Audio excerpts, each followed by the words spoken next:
ચાંદની શુક્લા પાસેથી। ચાંદની, જણાવો શું છે રિપોર્ટમાં વિગતો?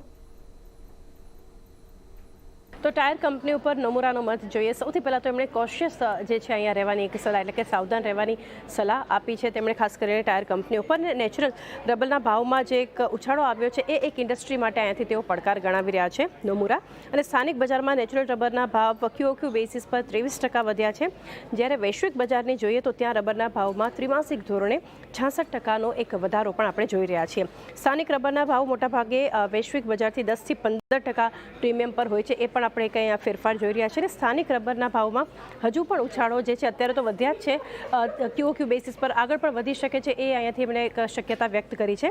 અને ટાયર કંપનીઓના ભાવ વધારી શકે છે, પરંતુ એક પડકારજનક કંપનીઓ માટે અહીંયાથી ઇન્ડસ્ટ્રી માટે ઓવરઓલ રહી શકે છે, તો એમને કોશિયસ વ્યૂ આવતો દેખાઈ રહ્યો છે। સ્ટોક સ્પેસિફિક જોઈએ ટાયર કંપનીઓનું કેવું પ્રદર્શન અહીંયાથી સ્ટોક્સનું રહ્યું છે, તો અપોલો ટાયર સૌથી પહેલાં તો એક મહિનાની જ્યારે વાત કરી રહ્યા છીએ ત્યારે 14.53% નેગેટિવ રિટર્ન્સ આપ્યા છે। C8માં 12.5%નું એક આપણે ઘટાડો એટલે કે નેગેટિવ રિટર્ન્સ જોઈ રહ્યા છીએ। JK ટાયર 18.31% જેટલા નેગેટિવ રિટર્ન્સ આપ્યા છે।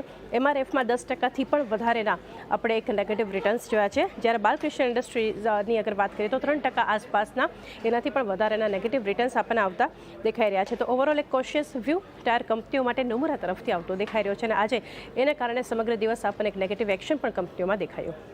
જી, તો